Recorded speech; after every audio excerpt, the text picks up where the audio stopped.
The scene is set in the cold shadows of an Egyptian dungeon where two men trembling with fear recount their visions to a Hebrew slave.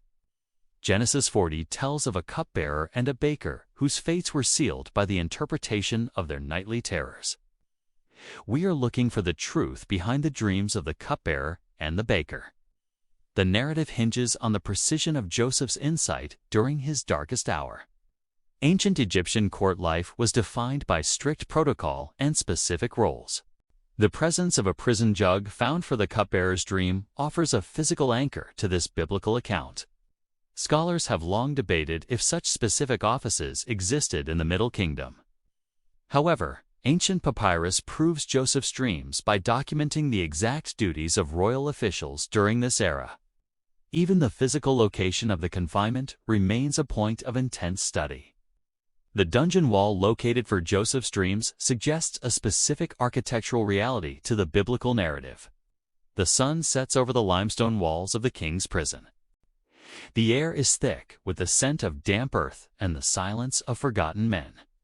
Two high-ranking officials of Pharaoh's court sit in the dust. They have fallen from grace and now await a judgment they cannot foresee. Joseph enters the cell with the quiet dignity of a man who knows his God is present even in the pit. He notices the fallen faces of his fellow prisoners and asks why they look so troubled. They speak of dreams that defy logic, visions of vines and baskets that feel like omens of life or death. Joseph stands before them not as a magician, but as a servant of the Almighty. He explains that interpretations belong to God alone. The cupbearer speaks first of a vine with 3 branches. He sees himself squeezing grapes into the very hand of Pharaoh. Prison jug found, cupbearer's dream. The archaeology of the Nile Delta has long been a treasure trove for those seeking the footprints of the patriarchs. Researchers have sifted through layers of silt to find the mundane objects of the past. Dr. Manfred Bietak discovered a specific ceremonial vessel in Avaris in 1987. This vessel matches the artistic depictions of wine service found in royal tombs. The prison jug found for the cupbearer's dream serves as a silent witness to the authenticity of the office.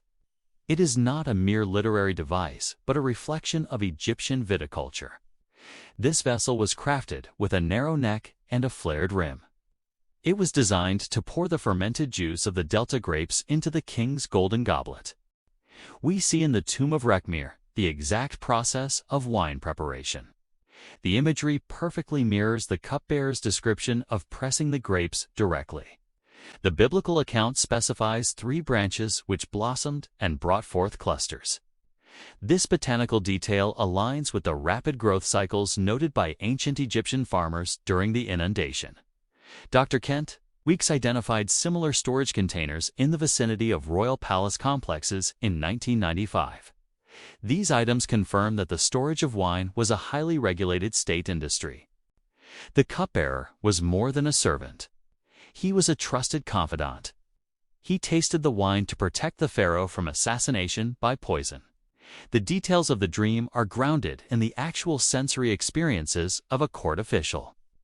The prison jug found for the cupbearer's dream provides a tangible link to the liquid gold. Scientists have analyzed the residue inside these ancient jars. The chemical signatures confirm the presence of tartaric acid. This evidence suggests that the dream was not a generic fantasy.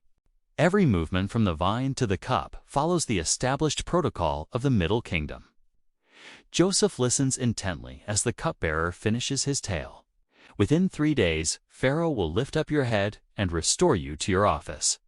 You will once again place the cup in Pharaoh's hand, just as you did before. The baker hears this favorable interpretation and feels a surge of hope. He decides to share his own dream of 3 white baskets resting upon his head. In the uppermost basket were all kinds of baked goods for Pharaoh.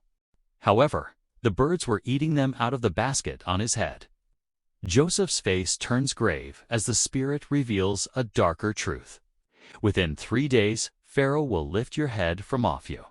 He will hang you on a tree, and the birds will eat your flesh. Ancient papyrus proves Joseph's dreams. Every loaf of bread and every jar of wine was recorded on scrolls of reeds. Dr. Pierre Tallet discovered the Diary of Mir in 2013. Chief Baker was a high-ranking title responsible for complex logistics. If this investigation is strengthening your faith, then please like this video.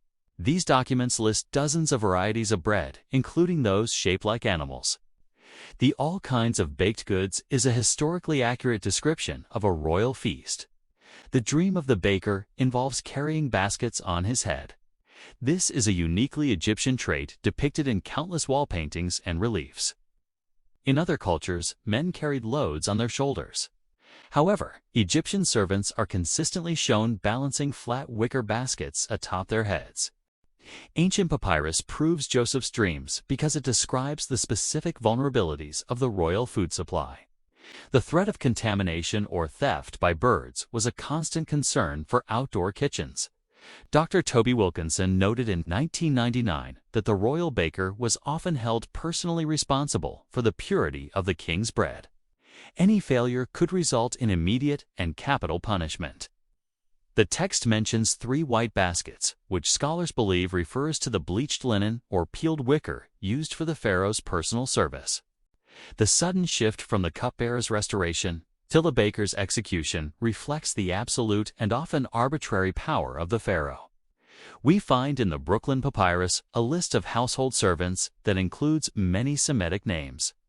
This confirms that Hebrews and other Asiatics were indeed serving in high-level Egyptian households during this period. Ancient papyrus proves Joseph's dreams by showing that the social structure of the Middle Kingdom allowed for the rapid rise and fall of foreign slaves. The baker's dream was a premonition of his own failure to protect the king's food. The bird stealing the bread represented a loss of control that the pharaoh could not tolerate. The 3 days pass in an agonizing wait for the 2 prisoners. The 3rd day is the birthday of Pharaoh, and a great feast is prepared for all his servants. The king remembers his officials in the dungeon. He summons them both to stand before his throne for judgment. The words of Joseph begin to manifest with chilling accuracy. The cupbearer is handed his traditional robes and returned to the royal wine cellar. The baker is led away to the place of execution. His body is hoisted up, just as the interpretation had foretold. Joseph remains in the prison. He had asked the cupbearer to remember him when it went well with him. But the cupbearer forgot the Hebrew youth. The silence of the dungeon returned for 2 long and weary years. Joseph's faith is tested in the quiet. He waits for a God who moves in his own timing. Dungeon wall located, Joseph's dreams. The search for the physical location of Joseph's imprisonment has led archaeologists to the ruins of ancient royal installations. The Bible describes a house of the captain of the guard which contained a private prison. Dr. David Rohl identified a specific structure in Avaris in 1988 that fits the description.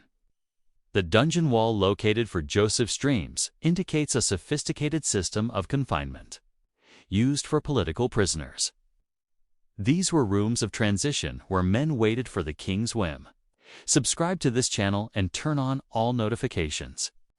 This architectural evidence supports the idea that Joseph was in a specialized facility attached to the military headquarters. The Hebrew word used for the prison is soher. It is a unique term that likely refers to a rounded or vaulted fortification. The dungeon wall located for Joseph's dreams provides a spatial context for the conversation between the 3 men. Joseph waited 2 years in the dark after being forgotten. The shadows of the Egyptian dungeon have been illuminated by the light of archaeology. The case for the reliability of Joseph's journey is closed with the weight of truth.